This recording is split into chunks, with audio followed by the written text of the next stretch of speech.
देश की पहली काऊ सेंचुरी यानी कि गौ अभयारण्य का आज भव्य लोकार्पण मुजफ्फरनगर के पुरकाजी विधानसभा क्षेत्र के तुगलकपुर कमहेड़ा गांव में हुआ। 63 एकड़ क्षेत्र में फैली इस अभिनव परियोजना में लगभग 5,000 निराश्रित गौवंशों के संरक्षण और देखभाल की व्यवस्था की गई। ये पहल गौ सेवा के साथ साथ ग्रामीण विकास और पशुपालन को प्रोत्साहित करने की दिशा में एक बड़ा कदम मानी जा रही है। लोकार्पण समारोह में केंद्रीय राज्य पशुपालन मंत्री एसपी सिंह बघेल, उत्तर प्रदेश सरकार के पशुपालन मंत्री धर्मपाल सिंह, कैबिनेट मंत्री अनिल कुमार, राज्य मंत्री कपिल देव अग्रवाल सहित कई गणमान्य लोग मौजूद रहे। इस परियोजना की आधारशिला पूर्व केंद्रीय मंत्री डॉक्टर संजीव बालियान ने रखी थी, जिनके प्रयासों से ये सेंचुरी आकार ले सकी। इस मौके पर कृत्रिम गर्भाधान केंद्र और एक कृषक प्रशिक्षण केंद्र का भी भूमि पूजन हुआ। इस पूरी परियोजना पर अब तक लगभग 41 करोड़ रुपए की लागत आई। 20 करोड़ रुपए की लागत से एक अत्याधुनिक प्रशिक्षण केंद्र का निर्माण प्रस्तावित है, जहां बेरोजगार युवाओं और डेयरी फार्मिंग में रुचि रखने वालों को 3 महीने की मुफ्त ट्रेनिंग दी जाएगी। इसमें रहना खाना भारत सरकार वहन करेगी और ट्रेनिंग का संचालन नेशनल डेयरी डेवलपमेंट बोर्ड द्वारा किया जाएगा। डॉक्टर संजीव बालियान ने बताया कि ये काऊ सेंचुरी देश में अपनी तरह की पहली पहल है, जिसे जनता के सहयोग से गोवर्धन सेवा समिति द्वारा संचालित किया जा रहा है। समिति में लगभग 60 सदस्य शामिल हैं, जो स्वयं सेवा भाव से इसे चला रहे हैं। सेंचुरी में गोबर से सीएनजी, जैविक खाद और अन्य उपयोगी उत्पाद तैयार करने के प्रयोग किए जा रहे हैं। यहाँ 12 शेड्स में फिलहाल 3,000 गौवंश रखे गए हैं, जबकि क्षमता 5,000 की है। केंद्रीय राज्य मंत्री एसपी सिंह बघेल ने इस पहल की सराहना की और कहा कि ये भारत की नंबर 1 काऊ सेंचुरी है। उन्होंने बताया कि यहाँ 138 गर्भधारण योग्य गायों की पहचान की गई, जिनका कृत्रिम गर्भाधान डे सॉर्टेड सीमेन तकनीक से किया गया, जिससे 90% तक बच्चियां पैदा होने की संभावना है। इससे उन्नत नस्ल की गायें जैसे साहिवाल, धार पारकर और गीर गायों की संख्या बढ़ेगी, जिससे दूध उत्पादन में वृद्धि होगी। बघेल ने कहा कि गौवंश से निकले गोबर और गौमूत्र का वैज्ञानिक उपयोग देश में नया परिवर्तन ला सकता है। उन्होंने ये भी जोड़ा कि भारतीय संस्कृति में गाय को पूजनीय माना गया है और अब वैज्ञानिक दृष्टिकोण से भी उसका महत्व बढ़ रहा है। राजनीतिक संदर्भों में बात करते हुए बघेल ने विपक्षी दलों पर निशाना साधा। उन्होंने कहा कि किसानों की आय तब तक दोगुनी नहीं हो सकती जब तक खेती के साथ पशुपालन, मुर्गी पालन, मछली पालन, मधुमक्खी पालन, जैविक और प्राकृतिक खेती ना शुरू की जाए। इस अवसर पर उपस्थित सभी अधिकारियों, जनप्रतिनिधियों और ग्रामीणों ने इस परियोजना की सराहना की और इसे देश भर में मॉडल के रूप में स्थापित करने की बात कही। ये काऊ सेंचुरी न केवल गौ सेवा का आदर्श केंद्र बनेगी, बल्कि रोजगार, प्रशिक्षण और पशुपालन के क्षेत्र में क्रांतिकारी परिवर्तन लाएगी। इस खबर पर आपका क्या कहना है, हमें कमेंट में जरूर लिखिएगा। वीडियो को लाइक एंड शेयर कीजिएगा और हमारे यूट्यूब चैनल रॉयल बुलेटिन को सब्सक्राइब भी कीजिएगा। आज मुजफ्फरनगर पहुंचे का लोकार्पण क्या बता? मेरे मित्र पूर्व एमपी और पूर्व मंत्री संजीव बालियान जी के निजी प्रयासों से इंडस्ट्रियल बैंक और नेशनल डेयरी डेवलपमेंट के सहयोग से सीएसआर में पीपीपी मॉडल पर मोदी जी और योगी जी के सहयोग से, केंद्र राज्य के सहयोग से इंडिया की नंबर 1 यहाँ काऊ सेंचुरी का लोकार्पण, इसके अलावा एआई कृत्रिम गर्भाधान के लिए ट्रेनिंग और किसानों की प्रशिक्षण का भूमि पूजन हुआ है। मैंने अभी तक बहुत गौशालाएं देखी हैं, लेकिन ये नंबर 1 पे है। लगभग 63 एकड़ ज़मीन है, 43 करोड़ रुपए वो इसमें हुआ है। 5,000 के लिए 12 शेड हैं, 5,000 निराश्रित गौवंश यहाँ रह सकता है। निराश्रित में भी जो गर्भ धारण कर सकती हैं, ऐसे 138 गायों को चिन्हित किया गया है, तो वहाँ से दूध भी पैदा हो रहा है। तो यहाँ एक अच्छी बात है कि IVF माने एम्ब्रियो ट्रांसप्लांट एक पीपीपी मॉडल पे हो रहा है, जो बहुत सरकारी लैब नहीं कर पा रही हैं। तो उससे एक उन्नत किस्म का बच्चियाँ पैदा होगी, जो साहिवाल या थारपारकर या हरियाणवी या गिर गाय की होगी। तो फिर बच्चियाँ पैदा होती रहेंगी। तो 90% मैं गारंटी दे रहा हूँ, ये कृत्रिम गर्भाधान के द्वारा सेक्स सॉर्टेड सीमन से गाय का गर्भ धारण कराएंगे तो 90% बच्चियाँ पैदा होगी तो 8-10 साल रहेगी। बछड़ा पैदा हो गया तो चूंकि हल नहीं चल रहा, बैलगाड़ी नहीं चल रही, कोल्हू नहीं चल रहा, रहट नहीं चल रहा, दाई नहीं हो रही है, इसलिए किसान उनको छोड़ देता है। मंत्री जी, अखिलेश जी कह रहे हैं जो गौशाला है उनसे बदबू आती है, उसके लेकर उनको आती होगी। मुझे तो दुनिया की सबसे अच्छी खुशबू गाय के अंदर आती है, गोबर के अंदर आती है और गौमूत्र में आती है। ये केवल ईश्वर ने गाय के गौमूत्र और गाय के गोबर में ये दिए कि हमारी माँ चूल्हा लिपती थी, गोबर से लिपती थी ना, चक्की को लिपती थी, बरामदे को लिपती थी, तो बरामदी नहीं आती। जब आदमी का स्टैंडर्ड बढ़ जाता है तो उसे हर चीज़ से बदबू आने लगती है। मंत्री जी, राहुल जी विदेश में जाकर इलेक्शन कमीशन पर उंगली उठा रहे हैं, तो क्या कहना चाहेंगे? इनके साथ बड़ी ये प्रॉब्लम है। अटल बिहारी वाजपेयी को जब भी लीडर अपोजिशन के रूप में या पार्लियामेंट डेलीगेशन के रूप में यूएनओ में या बाहर गए, वो भारत की सभ्यता, संस्कृति, धर्म, आध्यात्म, गीता, पुराण, महाभारत, उपनिषद रचाएं, भारत की साहित्यिक, सांस्कृतिक, धार्मिक, आध्यात्मिक रीत रिवाज, परंपरा, लोक भाषा, लोक भोजन, लोक भूषा के हिमायती रहकर भारत माता का शीश गर्व से विदेश में उड़ाते थे। ये लीडर अपोजिशन ऐसे हैं जो बाहर जा करके भारत की बदनामी करते हैं। मंत्री जी, जिस तरह से पश्चिम बंगाल में हिंसा हो रही है, उसको लेकर क्या कहेंगे वक्फ बोर्ड के नाम पर? मुस्लिम वोटों के तुष्टीकरण, ध्रुवीकरण, एकत्रीकरण और सो कॉल्ड सेकुलर पार्टियां अपने पक्ष में सर्वाधिक मतदान करने के लिए कांग्रेस, तृणमूल कांग्रेस, समाजवादी पार्टी इस प्रकार के बयान दे रही है। दिल्ली में अधिवेशन भी चल रहा है उसका, वक्फ बोर्ड को लेकर। जो लोग जमीनों पर काबिज हैं, कुंडली मार के बैठे हैं, उनके पेट में दर्द हो रहा है। इस संशोधन अधिनियम के पारित हो ही गया है और अभी माननीय अदालत में चल रहा है, सुप्रीम कोर्ट में। तो उसके बाद आम मुसलमान को शिक्षा, चिकित्सा, आवास, स्किल डेवलपमेंट और मुसाफिर खाना, वृद्धाश्रम के लिए इस ज़मीन का इस्तेमाल होगा। तीसरे नंबर पे ये ज़मीन है, लेकिन फ़ौज अपनी ज़मीन का यूटिलाइज़ कर रही है। रेलवे सिंगल लाइन से डबल लाइन, 4 लाइन पे जा रही है, बुलेट प्रूफ चला रही है, वंदे भारत चला रही है, लेकिन वक्त की ज़मीन का कोई सार्वजनिक इस्तेमाल नहीं हुआ है। जिस तरह से रामजी लाल को लेकर विवाद हुआ, आप वहीं के रहने वाले हैं, उसी लोकसभा सांसद, इसको लेकर क्या कहेंगे? राणा सांगा जी, राणा प्रताप जी, पृथ्वीराज चौहान जी, छलकारी बाई, महारानी पातावंदनिया पुलिस लोका, लोक माता अहिल्याबाई होलकर, महाराज सूरजमल, नारायणा गुरु, ये सब हमारे जो छलकारी बाई, दुर्गावती, लक्ष्मीबाई, ये परशुराम जी, ये सब हमारे साझा पुरखे हैं। इनके बारे में प्रतिकूल टिप्पणी नहीं करना चाहिए। आय को दुगनी करने की बात कही थी आपने। निश्चित तौर से खेती के साथ साथ जब तक हम उन्नत किस्म, खाली पशुपालन नहीं, उन्नत किस्म का पशुपालन, मुर्गी पालन, मछली पालन, बकरी पालन, सुअर पालन, मधुमक्खी पालन, फूलों की खेती, फलों की खेती, जैविक खेती, प्राकृतिक खेती, ऑर्गेनिक खेती, ड्रिप इरिगेशन, स्प्रिंकलर इरिगेशन और नैनो यूरिया और नैनो डीएपी का प्रयोग करके हम अपनी इनकम को दुगनी कर सकते हैं। हिंदी भाषा को लेकर विवाद है, उसको लेकर क्या कहेंगे? हमेशा लोग अपनी लोक भाषा, लोक भोजन, लोक भूषा को लेकर के अपनी बात कहते हैं। आज लोकार्पण हुआ है, बताइए इसके बारे में। एक ट्रेनिंग सेंटर यहाँ काऊ सेंचुरी में बनाया जा रहा है, जिसमें 3 महीने की ट्रेनिंग हुआ करेगी।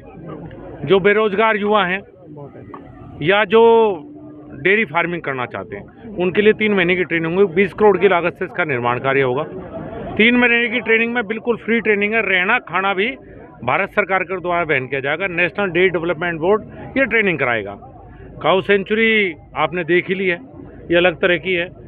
प्रयास है कि अपने पैरों पर खड़ी हो। जनता के सहयोग से गोवर्धन सेवा समिति जनता के सहयोग से चलाने का प्रयास कर रही है। ये बड़ी तरह का अनोखा मॉडल है।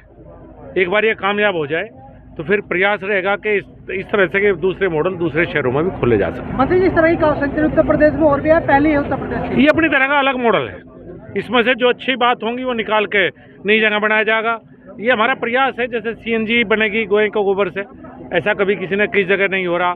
और भी अलग अलग तरह के प्रयोग यहाँ पे चल रहे हैं। कितनी जगह में बनी है, कितनी लागत से बन गई है? करीब ये 50 एकड़ की है। करीब 63 करोड़ रुपए शुरू में इसमें लगे थे। 63 करोड़ रुपए की लागत भारत सरकार के द्वारा बनाई गई थी। अभी 20 करोड़ का ट्रेनिंग सेंटर है, वो भारत सरकार के द्वारा बनाया जा रहा है। मंत्री जी, अभी आपने मंच से बोलते हुए कहा कि कुछ लोग काऊ सेंचुरी को लेकर सवाल खड़े करते हैं। आपने कहा कि अगर एक दिन चला के देखेंगे। देखिए, अभी 3000 के करीब गोवंश है, 5000 की क्षमता है। सरकार से बहुत थोड़ी मदद मिलती है। गोवर्धन सेवा समिति है, जिसमें करीब 60 लोग हैं जनपद मुजफ्फरनगर के, जो अपने प्रयास से आपस में सहयोग करके इसको चलाने का प्रयास कर रहे हैं। अगर कुछ लोगों को कुछ चीज़ देखनी है, करनी है, तो मैंने एक निवेदन किया कि वो भी 1-2 दिन इसे चला के देखें अपने खर्च पे या जनता के सहयोग से। जो समाज के लिए काम कर रहे हो उनके ऊपर कुछ कहना कई लोगों की आदत होती है। तो एक बार आएँ, इसे देखें कैसे चल रही है, क्या चल रही है, कितना कष्ट है इसे चलाने में, कितने प्रयास करने पड़ते हैं। तो मैंने उस संदर्भ में बात की। बघेल जी ने कहा है कुछ और पशुओं भी पालना चाहिए जिससे आमदनी बढ़ जाएगी। आज धर्मपाल जी और बघेल जी कुछ सुझाव दे के गए हैं। सभी समिति के लोग बैठेंगे, इस पर विचार किया जाएगा। उनमें से कौन से सुझाव हम इम्प्लीमेंट कर सकते हैं। ठीक है। इंडिया लेवल के, मैं एशिया लेवल भी कह देता हूँ, क्योंकि एशिया के देश मुझे पता है। गौ अभयारण्य और के उद्घाटन और कृत्रिम गर्भाधान एवं किसान प्रशिक्षण केंद्र के भूमि पूजन कार्यक्रम के मंच पर उत्तर प्रदेश सरकार के बहुत ही वरिष्ठ मंत्री और जो काम मैं यूपी में देख रहा था, उन उलझी हुई फाइलों को सुलझाने वाले मेरे विभागीय उत्तराधिकारी Shri Dharmpal Singh ji, animal husbandry, dairy और भी कुछ विभाग जरूर होंगे, फिशरी मुझे लग रहा है संजय जी पे, मेरे मित्र भाई, इस इलाके के लोकप्रिय नेता, कई बार के सांसद, मंत्री, और इस पूरे कार्यक्रम के रूपरेखा बनाने वाले डॉक्टर संजीव बालियान, जिनकी उलझी हुई फाइलों को मैं सुलझा रहा हूँ। एक मेरे राजनीतिक विभागीय उत्तराधिकारी है, दूसरे का विभागीय उत्तराधिकारी मैं हूँ। भैया कुछ अच्छा सा ले लेते तो मैं भी रेल देख लेता।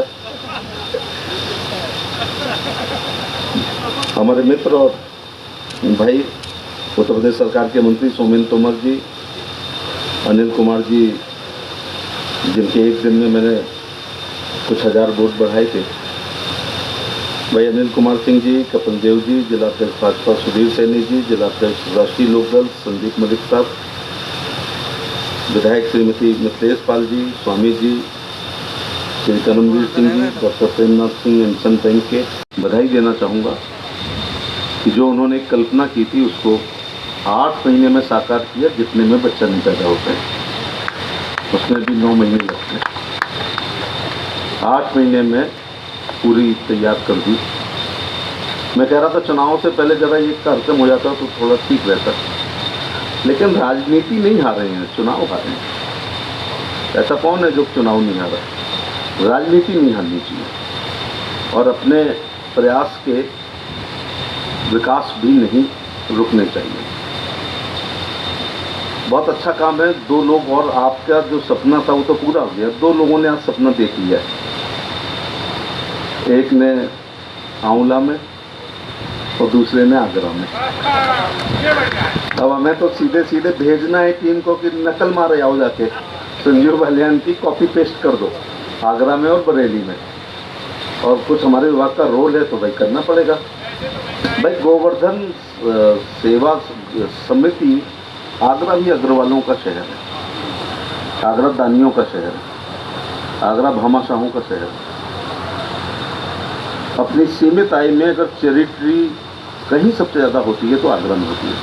तो मेरा ये भी सिरदर्द, भले हम पे वो सरिया ना हो, राखी सरिया और कौन कौन बताते थे तो सरिया वाले थे, कोई घी वाले रहे होंगे, कोई स्टोन वाले रहे होंगे, लेकिन आगरा इस काम को कर लेगा, बरेली भी कर लेगा। अच्छा, आगरा और बरेली में एक और समानता है, हम कुछ लोगों को ठीक भी करते हैं, दोनों लोग। तो दोनों शहर मिला के अगर ये तो भाई बहुत बड़ा है, 43 एकड़ 43 करोड़ 8 माह में तैयार, गौवंश के लिए 18 शेड, प्रत्येक शेड में 150 गुणा 12 1750 वर्ग मीटर, 270 गौवंश एक में, क्षमता 5000, आवासीय क्वार्टर 10, 24 घंटे 4 पशु चिकित्सक, 6 पैरावेट, 12 गौ सेवक, 5 सुरक्षा कर्मी, हम लोगों के एक्स होने पर अतिथि गृह है ना। फिर ये कह देते हैं ना पीछे बैठे वाले कि वो बुक हो गया सत्ता पक्ष के लिए, है ना। तो उस समय ये काम आएगा। अपने दुग्ध उत्पादन 134 लीटर, निराश्रित गौवंश को गर्भवती करके एम्ब्रियो ट्रांसप्लांट 138, ट्रेनिंग सेंटर की भूमि 9 एकड़, ट्रेनिंग सेंटर की लागत 20 करोड़, ट्रेनिंग सेंटर में trainees 80, CBG plant project 2 MT प्रेबडेन, चारा फार्म, कृषि फार्म 75 एकड़ 380 बीघा, 31 मार्च 25 तक चारा फार्म से चारा आपूर्ति। अच्छा, सेल्फ डिपेंड हो रहे हैं आप। लगभग 8200 कुंटल पैदा करेंगे, आत्मनिर्भर। बधाई आपको। एक अत्याधुनिक गौशाला, it may be convert into dairy also. मेरा संजू एक मैं सुझाव है, और कुछ पैसा दे पाएंगे तो दोनों लोग देंगे भी। ये देश के आय बढ़ाने के तरीकों का एक पिकनिक स्पॉट हो जाए, एक स्टडी टूर हो जाए। जैसा माननीय मंत्री जी ने कहा, यह प्रधानमंत्री जी का सपना है किसान की आय को दुगना किया जाए। खेती से यदि हो रही होती जो हम 5000 साल से कर रहे हैं, तो ये खरबपतियों का देश होता, और यहाँ करोड़पति लोग बैठे होते, और करोड़पति होते तो आते भी नहीं। खेती हमारी तब है जब अत्यधिक वर्षा से, अति वर्षा से बचे, कम वर्षा से, अतिवृष्टि, अनावृष्टि, ओला, पाला, कोहरा। ऑर्गेनिक खेती, प्राकृतिक खेती, ड्रिप इरिगेशन, स्प्रिंकलर इरिगेशन, जैविक खेती। प्राकृतिक खेती में शायद बता चुका हूँ। इसका जिक्र जरूर करिएगा कि nano urea, nano DP, DAP, कट्टा लादने की जरूरत नहीं है, जेब में डाल के बोतल चले आओ। परंपरागत खेती थोड़ी सी छोड़नी पड़ेगी। गन्ने से अगर दुगना हो रहा होता तो यहाँ सब करोड़पति लोग बैठे होते। इसलिए यहाँ पर प्रतीकात्मक रूप से, संजू, प्रतीकात्मक रूप से मेरा वाला काम करना चाहो तो 100 बकरी बढ़िया किस्म की, गोटरी। और अब जात पात का चक्कर नहीं छोड़ना चाहिए प्रोफेशन में। सुअर पालन, मुर्गी पालन, चाहे आप एक एक सेट में करो। बायोफ्लॉक के चाहे 8, आप मिनिस्टर रहे हो ना इसी विभाग के, तो मैं आपको ज्ञान क्या दूं। बायोफ्लॉक के RAS में मछली, 1 बीघा में प्राकृतिक खेती, 1 बीघा में ऑर्गेनिक खेती, दोनों में ड्रिप इरिगेशन और स्प्रिंकलर इरिगेशन, जैविक खेती, औषधि खेती, सफ़ेद मूसली भी करके दिखाओ, चाहे आधे बीघे में करो। औषधि खेती, नैनो यूरिया और स्प्रिंकलर, और वो क्या कहते हैं हम लोग, वो घूमता जो ड्रोन पर ड्रॉप मोर क्रॉप। और हमारा आपका क्या स्वभाव है, रात को ट्यूबवेल चला के घर जाके सो गए, मोर वाटर मोर क्रॉप। गलत बात है। जहाँ पर वाटर लेवल बहुत ऊपर होता था, मुझे तो, मैं MI भी देख रहा था, माइनर इरिगेशन, मुझे जान के ताज्जुब हुआ कि ये हमारा पड़ोसी जिला 100% ओवर एक्सप्लाइटेड है। ब्लैक, डार्क, अरे ये अपना आपका शामली पूरा ब्लॉक डार्क है, पूरा जिला डार्क है। मैं सोच भी नहीं सकता, जहाँ पश्चिम उत्तर प्रदेश में लात मार दो तो पानी निकल आता था, आपका डार्क जा रहा है। मेरा आगरा में 15 ब्लॉक में 14 हो चुके, 1 बचा है।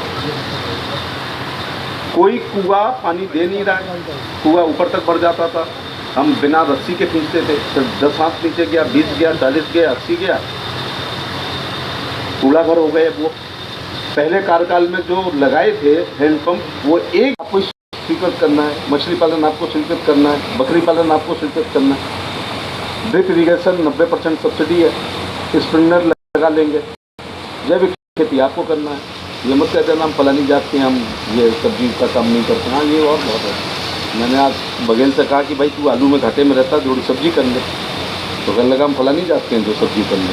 आजकल ये बड़ी परेशानी है।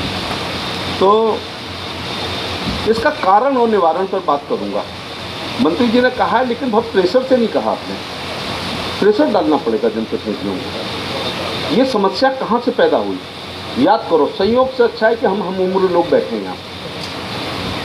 हम जब छोटे थे तो गाय जब बछड़ा पैदा होता था तो क्यूरोसिटी होती थी, गजब की जिज्ञासा, क्या बछिया पैदा होगी या बछड़ा। और जैसे ही बछड़ा पैदा होता था, अम्मा कहती थी जा बतासे लेके आ, पूरे गांव में बांट। सोहर के गीत रात में गाए जाते थे ढोलक पे।